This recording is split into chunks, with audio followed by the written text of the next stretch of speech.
جه بلاغ للشرطة من بنت بتقول إن هي راحت للدكتور عشان تعمل عملية إجهاض، لإنها كانت على علاقة غير شرعية مع شاب، وبقت حامل، فعايزة تنزّل الواد اللي في بطنها، فراحت لدكتور عشان يعمل لها عملية إجهاض، وهي بتعمل عملية الإجهاض دي، الدكتور اللي بيعمل لها العملية طلب منها إن هو يعمل معاها علاقة، عشان ما يفضحهاش وعشان ما يقولش إن هي جاية تعمل عملية إجهاض وإن هي كانت على علاقة بشاب. فطلب منها قال لها: "بُصّي يا بنت الناس، أنا هاعمل معاكِ علاقة وما تقلقيش، وحتى فلوس العملية مش عايزها، هاعمل معاكِ علاقة ومش هاقول لأي حد خالص إن أنا عملت معاكِ علاقة أو إن أنتِ جاية تعملي عملية إجهاض." فطبعًا البنت بعد ما طلعت من الدكتور، راحت عملت محضر في الدكتور ده، وقالت إن هو بيستفزها وإن هو عايز يعمل معاها علاقة غير شرعية، وطبعًا رجال الأمن راحوا للعيادة بتاعة الدكتور ده، وعملوا تحرياتهم هناك وحققوا مع الدكتور، واللي اكتشفوه ورا قصة الدكتور ده القذر كانت قصة غريبة، لأن الدكتور ده بيعمل إيه؟ بيعمل عمليات ولادة طبيعية. هو دكتور نسا وتوليد، ده قدّام الناس، لكن الجانب التاني اللي فيه ناس ما تعرفهوش، إن الدكتور ده بيعمل عملية إجهاض، بيعمل عملية بتاعة غشاء البكارة، ترقيع غشاء البكارة، يعني البنت لو غلطت مع ولد وحصل اللي حصل، بيخلّيها ترجع تاني بنت بنوت، أو مثلًا في بنت غلطت مع ولد وبقت حامل، بيعمل لها عملية إجهاض، فدكتور شمال، شغّال في حاجات شمال، فالدكتور ده بقى كان بيعمل إيه، كانت بتيجي له بنات عايزة تعمل مثلًا ترقيع لغشاء البكارة عشان ترجع بنت بنوت، فالدكتور كده أصلًا بيبقى حاطط كاميرا في العيادة بتاعته، وبيصوّر كل حاجة بتتم، فأول ما بتيجي له البنت بتقول له: "أنا عايزة أعمل ترقيع لغشاء البكارة عشان أرجع بنت بنوت تاني." يقول لها: "ماشي، هاعمل لِك اللي أنتِ عايزاه، بس بشرط هتكتبي لي وصل أمانة عشان تمن العملية." فالبنت بتقول له: "ماشي." وبتكتب وصل أمانة، فلمّا بتكتب وصل الأمانة بيطلب منها إن هو هيعمل معاها علاقة غير شرعية، عشان ما يفضحهاش وعشان ما يقولش إن هي مش بنت بنوت، وكمان بيمضيهم على وصل أمانة، بيقول لها: "وصل الأمانة أهو معايا بالمبلغ الفلاني." ففي بنات منهم بتعمل معاه علاقة، وطبعًا هو بيكون مصوّر كل حاجة بالكاميرا بتاعته، وبعد ما بيخلّص التصوير بينقل الفيديوهات دي على الهارد ديسك اللي على اللابتوب بتاعه، فكل حاجة بتبقى متصوّرة صوت وصورة، وفي بنات بتيجي مثلًا تعمل معاه علاقة وبتوافق وبرضاها، يعني بيقول لها: "بُصّي أنا مش هافضحِك، مش هاقول لأهلِك، مش هاقول لأي حد إن أنتِ غلطتِ مع واد."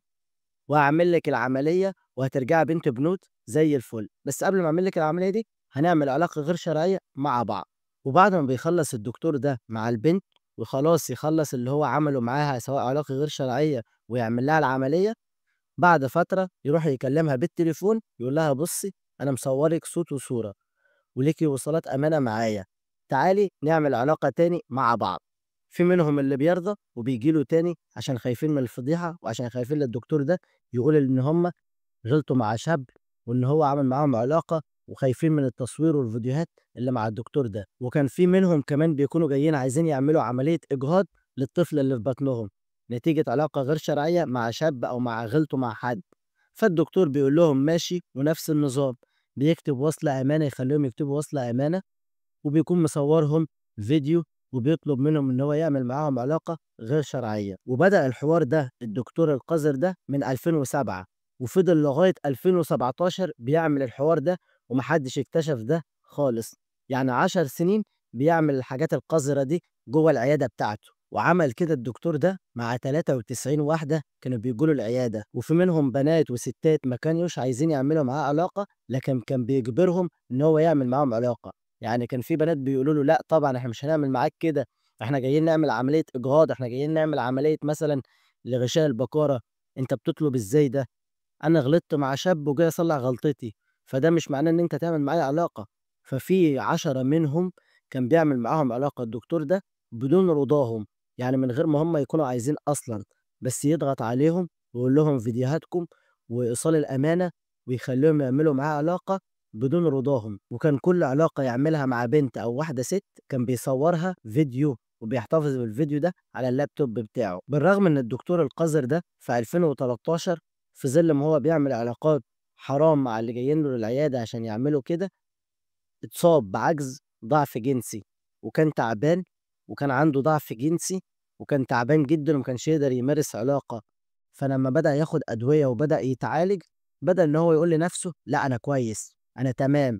وكانت كل بنت تيجي له عشان تعمل مثلًا عملية لغشاء البقارة عشان ترجع بنت بنوت أو تعمل عملية إجهاض، كان يقول أنا تمام وهاتحدى نفسي والبنت اللي جاية دي هاعمل معاها علاقة، عشان يثبت لنفسه إن هو يعني تمام ومش مريض، يعني زي ما تقول كده بيعوّض شعور اللي هو جاله مرض أو ضعف جنسي، بيحاول يثبت لنفسه إن هو لأ مش مريض، ومع الأدوية ومع العلاج بيقول لأ أنا بقيت تمام. وكان بيزوّد علاقاته مع البنات اللي بتيجي له العيادة عشان تعمل العمليات، كل بنت تيجي له لازم يعمل معاها علاقة غير شرعية ويصورها ويطلب منها إن هي تيجي له تاني كمان، لغاية بقى لمّا جات بنت، ودي البنت دي اللي فعلًا حلِّت الموضوع ده كله وعرّفتنا الدكتور القذر ده، عشان لولاها ما كناش هنعرف حاجة. البنت دي جات تعمل عنده عملية إجهاض،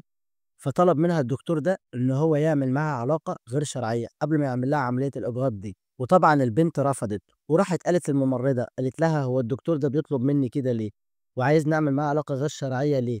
فالممرضة قالت لها: "الدكتور ده أصلًا دكتور مش كويس، وطلب مني أنا كمان إن أنا أعمل معاه علاقة،